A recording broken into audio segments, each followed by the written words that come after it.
6 दशकों से सियासी करियर में 4 बार बदला पाला। 1998 में किया हिमाचल विकास कांग्रेस पार्टी का गठन। वीरभद्र सिंह ने कहा था सुखराम को आया राम गया राम। दिलचस्प रहा सुखराम का बीजेपी व कांग्रेस में आना जाना।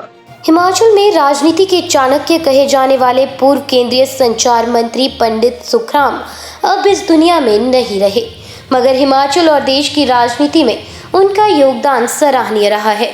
पंडित सुखराम की राजनीति के कायल अगर राजा वीरभद्र सिंह थे, तो प्रेम कुमार धूमल भी मानते थे कि पंडित सुखराम में कुछ तो खास है।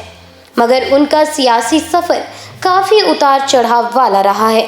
3 दशकों तक कांग्रेस में रहने के बाद उन्होंने अपनी पार्टी बनाई, तो कभी वो बीजेपी में शामिल हुए, फिर लौट के कांग्रेस में आए, मगर भगवान को कुछ और मंजूर था और आज हिमाचल की राजनीति के चाणक्य ने आखिरी सांस ली है।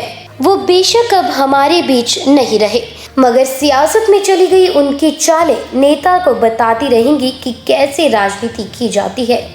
तो चलिए आपको बताते हैं कि कैसा रहा है पंडित सुखराम का राजनीति का सफर।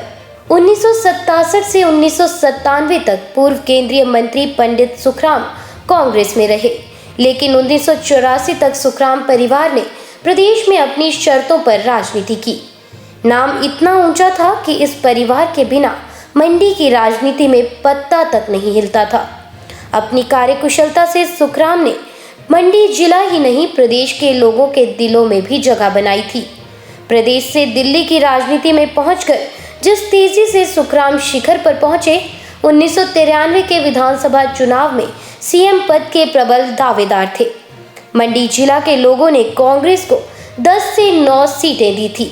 नाचन हलके में कांग्रेस के बागी टेकचंद डोगरा विजयी हुए हैं। 23 विधायकों का समर्थन होने के बाद भी सीएम की कुर्सी तक वो नहीं पहुंच पाए थे। वीरभद्र मंत्रिमंडल में बेटे अनिल शर्मा को मंत्री बनवाने में वो सफल रहे थे।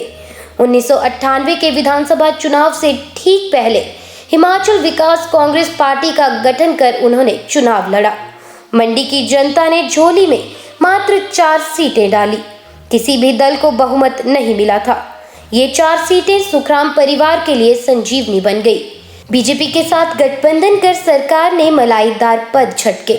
2003 के विधानसभा चुनाव में लोगों ने पूरी तरह उन्हें ठुकराया, तो 2004 के लोकसभा चुनाव में कांग्रेस का हाथ उन्होंने थाम लिया। प्रतिभा सिंह के लिए जगह जगह जाकर प्रचार किया।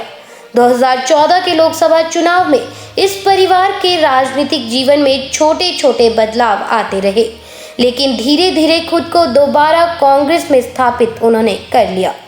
2014 के लोकसभा चुनाव में प्रतिभा सिंह के चुनाव हारने से वीरभद्र सिंह व सुखराम परिवार फिर आमने सामने आ गया।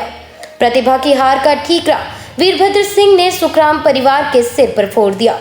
2017 के विधानसभा चुनाव आते आते अनदेखी, पार्टी व सरकार में घुटन महसूस करने के आरोप लगा बीजेपी का उन्होंने दामन थामा और ये दाव निशाने पर बैठा। लेकिन 2 साल बाद 2019 के लोकसभा चुनाव में टिकट को लेकर ऐसी जंग छिड़ी कि पोते आश्रय शर्मा कांग्रेस में चले गए। बेटा अनिल शर्मा बीजेपी में ही रह गया। अनिल शर्मा को मंत्री पद की कुर्सी से हाथ धोना पड़ा। लंबे समय तक प्रदेश की राजनीति की दशा और दिशा तय करने वाले पंडित सुखराम आज हमारे बीच नहीं रहे, मगर प्रदेश की राजनीति को दिए उनके योगदान को हमेशा याद किया जाएगा।